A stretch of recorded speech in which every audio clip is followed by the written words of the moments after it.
Hey there. So, on one of my other videos, when I was building a nightstand, I was using this orbital hand sander, and at one point you can see where I stop, and I'm looking at it because as I was sanding the piece of wood, I noticed some real weird marks getting into it, and what had happened was a screw actually came loose out of uh, the sander and was pressing down and making odd marks on the wood. So I took it apart, and it turns out that, or I thought maybe a screw had broke.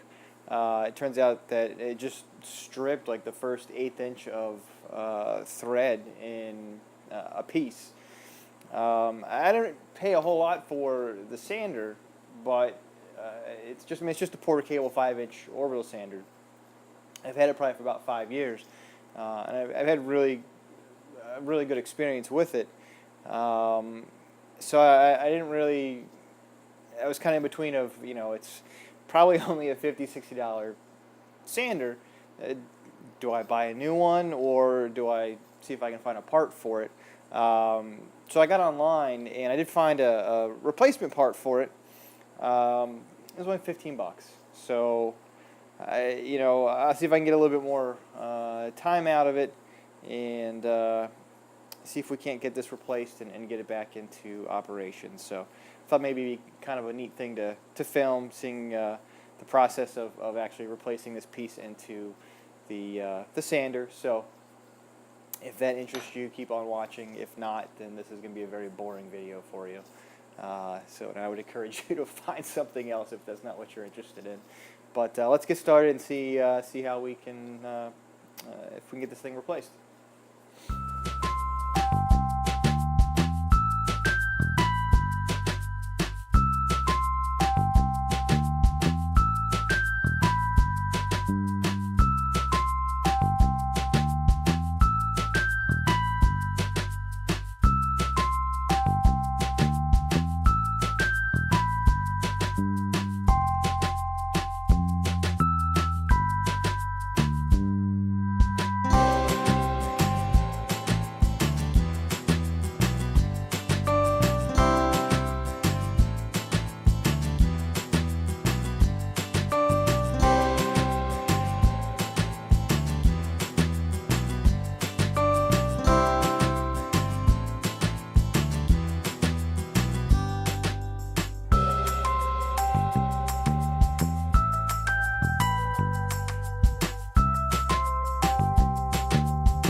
Okay, so I finished.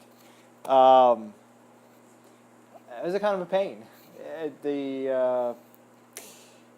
Had I had some of the right tools, so there was a spring clamp that was holding in the bearing. That was a pain to get out, and they make a tool for it, and I don't have it, and didn't. This is the first time I've had to ever take one out, and I really didn't want to have to go get one. So I kind of jerry-rigged some stuff up, and it ended up working.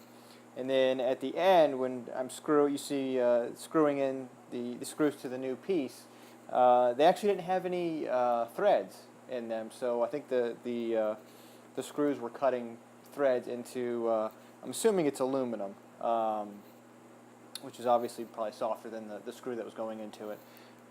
So that was a little bit of a, forearms were a little tired. But got it together, and so at least we'll see if it works and get it back into service. But you know, I really didn't want to buy any of the tools for it because at that point it would have been just cheaper to buy another one. But looks like everything got back on just fine, and I went ahead and cleaned everything else out while I was in there and vacuumed some of the dust. So hopefully I get a few more years of work out of it. So let's sand some wood finally.